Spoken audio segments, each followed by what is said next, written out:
زلف والا ہمارا نبی،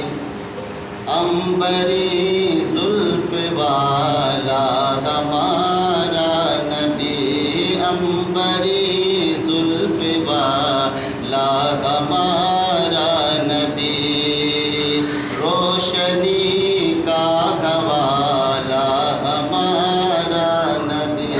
روشنی کا حوالہ ہمارا نبی، غیب داں کمل والا ہمارا نبی، سب سے اولا والا ہمارا نبی، سب سے اولا والا ہمارا نبی، سب سے بالا والا ہمارا نبی، سب سے بالا والا ہمارا نبی، اپنے مولا کا پیارا ہمارا نبی، اپنے مولا کا پیارا ہمارا نبی۔ اب اعلیٰ حضرت سرکار فرماتے ہیں یقیناً کون دیتا ہے دینے کو منہ چاہیے، دینے والا سچا ہمارا نبی۔ دنیا کے اندر ایک ہی دروازہ ایسا ہے کہ جس دروازے سے کبھی سائل خالی نہیں جاتا ہے، اس دروازے پہ منہمانی مرادیں پاتا ہے۔ اعلیٰ حضرت سرکار کا شعر سنو، یقیناً ایمان تازہ ہو جاتا ہے۔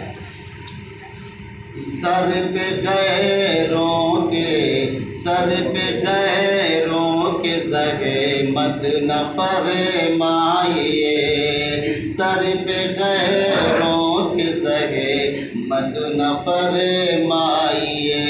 بھیک لینے مدینے چلے جائیے، بھیک لینے مدینے چلے جائیے، کہ کوئی دیتا ہے تو سامنے لائیے، کوئی دیتا ہے تو سامنے لائیے، کون دیتا ہے دینے کو منہ چاہیے، کون دیتا ہے دینے کو منہ چاہیے، کون دیتا ہے دینے کو منہ چاہیے، ارے دینے والا ہے سچا ہمارا نبی، دینے والا ہے سچا ہمارا نبی، دینے والا ہے سچا ہمارا نبی، اور وجہ تخلیق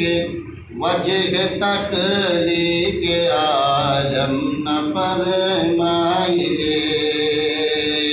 وجہ تخلیق کونین ختم الرسل، حاکم جن و انسان مختار کل، کہ گلستان نبوت کا بے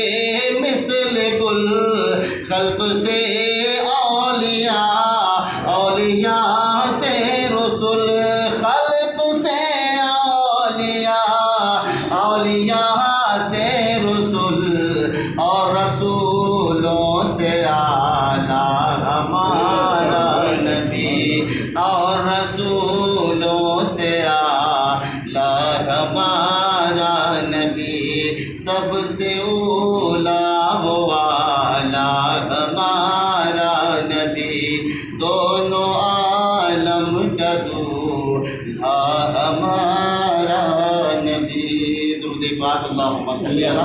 سیدنا و شفیعنا حبیبنا مولانا محمد معدن الجود والکرم علیہ وآلہ وسلم،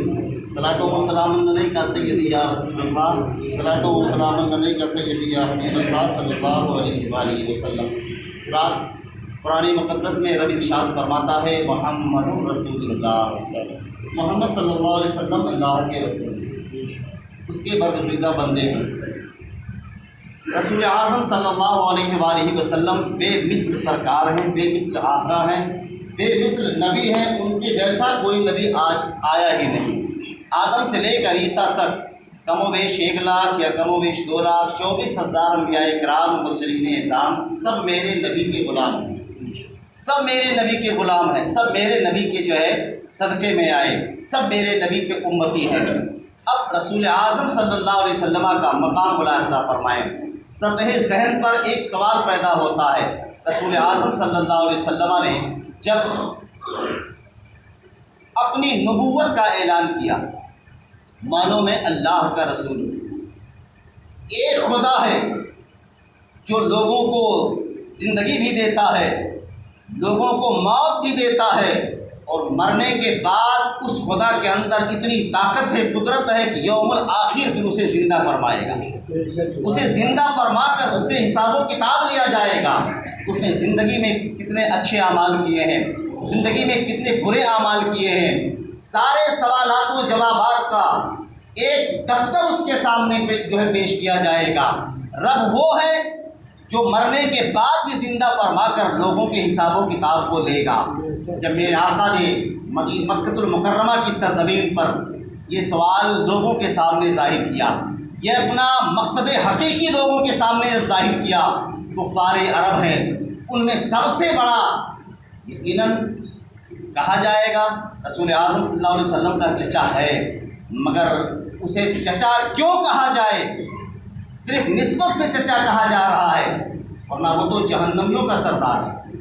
وہ جہنمیوں کا سردار ہے۔ ابو جہل ہے، عتبہ ہے، شیبہ ہے، امیہ ہے، بڑے بڑے سرداران قریش، سرداران مکہ ہیں، سب میرے آقا کریم صلی اللہ علیہ وسلم کی اس بات کو سننے کے بعد چل کھل اٹھے۔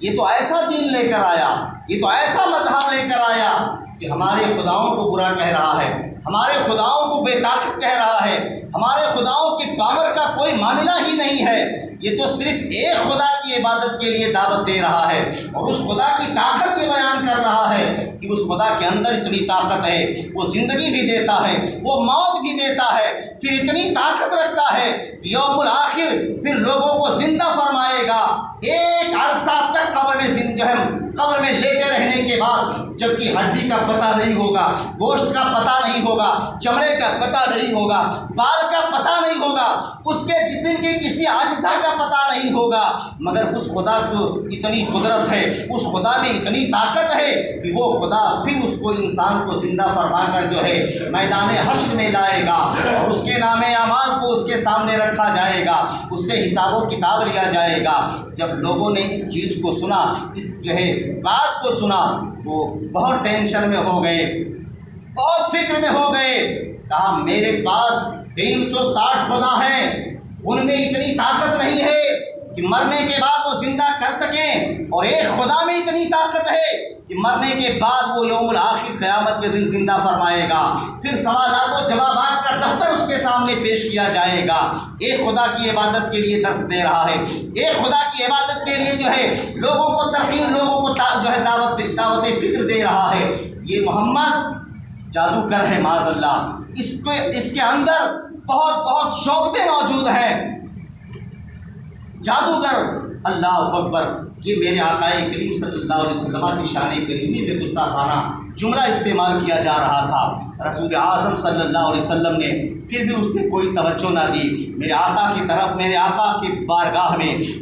سید الملائکہ بلبل سدرہ روح الامین رب کی طرف سے آتے ہیں، میرے حبیب فکر مت کرنا، میرے حبیب تم فکر مت کرو، اس لیے تم میرے حبیب ہو، تمہارا کام ہے دعوت اسلام دینا، لوگوں کے سینے میں دعوت اسلام اتارنا میرا کام ہے، لوگوں کو راستے پہ لانا میرا کام ہے، تمہیں صرف دعوت دینی ہے، تمہیں دعوت فکر لوگوں کے سامنے رکھنی ہے۔ میرے آقا بالکل بے فکر ہو گئے، اب خوش ہو کر میرے سرکار جو ہے وادی مکہ میں جو ہے گلیوں میں، بازاروں میں، علاقوں میں دیہاتوں میں میرے آقا جا جا کر دین مدین کی تبلیغ کر رہے ہیں، دین اسلام کی تبلیغ کر رہے ہیں۔ اب جب زور و شور کے ساتھ میرے نبی کا دین پھیلنے لگا، عتبہ کو بھی تکلیف ہو رہی تھی، شیبہ کو بھی تکلیف ہو رہی تھی، سب سے زیادہ تکلیف جو ہے ابو جہل کو ہو رہی تھی۔ ابو جہل کا ایک دوست ہے جو یمن کا رہنے والا ہے، جس کا نام حبیب یمنی ہے، وہ اس کے ساتھ میں پڑھنے والا تھا، اس کا کلاس فیلو تھا، ساتھ میں پڑھنے والا تھا، بڑی محبت تھی، بڑا انس تھا، بڑا پیار تھا دونوں میں، مگر وہ بڑا حاذق حکیم بھی تھا۔ حبیب یمنی جو یمن کا رہنے والا تھا بڑا حاذق حکیم تھا، وہ نبض پکڑ کے لوگوں کو بتا دیتا تھا کہ اس کے اندر کون سی کیفیت ہے، مرض کون سا ہے، کون سی بیماری اس کے اندر ہے۔ ابو جہل اپنے ذہن سے فیصلہ کر رہا تھا کہ یہ مکہ کے اندر محمد میرا بھتیجا جو ہے، یہ نیا دین جو لے کر آیا ہے، شاید یہ پاگل ہو چکا ہے، شاید اس کا دماغ کام نہیں کر رہا ہے، اس لیے ہمارے 360 خدا جو حبل لات و عزا کی حمایت میں خانہ کعبہ کے اندر لٹکے ہوئے ہیں، ان کو چھوڑ کر جو ہے ایک خدا کی عبادت کر رہا ہے، اور اس خدا کی عبادت کر رہا ہے جو خدا دیکھنے میں بھی نہیں آتا ہے، جو خدا ہم کو جو ہے جس کی آواز بھی سننے میں نہیں آتی ہے، جس کو ہم دیکھ بھی نہیں سکتے ہیں۔ اور یہ میرے 360 خدا جو خانہ کعبہ میں نصب کیے ہوئے ہیں، ہم تو ان کو دیکھتے ہیں، ان کے ہاتھ بھی نظر آ رہے ہیں، ان کے پیر بھی نظر آ رہے ہیں، ان کا جسم نظر آ رہا ہے، ان کی آنکھیں نظر آ رہی ہیں، پر اتنی سی بات ہے سب کچھ نظر تو آ رہا ہے، مگر یہ گونگے ہیں، بول نہیں سکتے ہیں، یہ کچھ سوال کا جواب نہیں دیتے ہیں۔ ہاں، مگر ہمارے دل کی بات کو وہ جانتے ہیں، ہم اپنے دل کی بات جب ان کے سامنے رکھتے ہیں تو ہمارے ارمان پورے ہوتے ہیں، ہماری آرزو پوری ہوتی ہے۔ ظاہر سی بات ہے، انسانی وسوسات انسان اپنے ذہن کے اندر رکھ لے اور انسانی فطرت پہ جو ہے شیطانی فطرت پہ اگر انسان کام کرنا شروع کر دے تو میں مانتا ہوں مسلمانوں اس میں خدا کی حمایت نہیں ہوتی ہے، اللہ کے محبوب بندوں کی حمایت نہیں ہوتی ہے۔ تم نے شیطانی کام کو اپنا مشغلہ بنایا ہے، شیطانی کام کو اپنے زندگی کا ایک نمونہ بنا لیا ہے، تو شیطان جو تمہارا ہمزاد تمہارے پیچھے پیدا کیا گیا ہے وہ تمہارے ہر کام کو سالو کرتا ہوا نظر آئے گا، تمہارے ہر کام کو پورا کرتا ہوا نظر آئے گا۔ اے مسلمانوں، وہ یہی جانتے تھے میرا خدا بول تو نہیں رہا ہے، میرے دل کے ارمانوں کو وہ سمجھ رہا ہے، میرے دل کی باتوں کو وہ جان رہا ہے۔ وہ جو ہے ابو جہل نے بس فیصلہ کیا کہ مکہ کے اندر کوئی ایسا شخص نہیں ہے، بڑے بڑے چودھری ہیں، بڑے بڑے جو ہے روسا اس کے اندر موجود ہیں، مگر کسی کے اندر اتنی پاور نہیں ہے کہ محمد کی زبان کو کوئی روک سکے۔ معاذ اللہ، ہم ایک کام کرتے ہیں، میرا دوست جو یمن میں رہنے والا ہے، بڑا حاذق حکیم ہے، بہت بڑا ڈاکٹر ہے، وہ جب آئے گا تو اس کا فیصلہ جو ہے وہ آئے گا، آنے کے بعد محمد کے جسم کا جو ہے علاج کر دے گا، وہ ان کے عقل کا علاج کر دے گا، ان کے جسم کا علاج کر دے گا، ان کے دستور کا علاج کر دے گا، جو انہوں نے ایک روش اختیار کی ہے اس کا علاج ہو جائے گا۔ اس نے خط لکھا، کہا میرے دوست بات دراصل یہ ہے، میرے گھر ہی کی بات ہے، میرا بھتیجا ہے، میرے بھائی عبداللہ کا بیٹا ہے جس کا نام محمد ہے، وہ تو ایک خدا کی عبادت کا حکم دے رہا ہے، اور وہ یہ بھی کہہ رہا ہے کہ وہ خدا اتنی طاقت رکھتا ہے کہ مرنے کے بعد پھر انسان کو زندہ کرے گا، زندہ کرنے کے بعد پھر اس کے نام اعمال کو اس کے سامنے رکھا جائے گا، اس سے سوالات و جوابات ہوں گے۔ یہ ساری چیزیں وہ اپنے زبان سے بیان کر رہا ہے۔ اب اس بات کو خط کے ذریعے، رقعہ کے ذریعے جب حبیب یمنی یمن کے اندر سنتا ہے، جو ابو جہل کا بہت فرینڈ ہے، ابو جہل کا جو دوست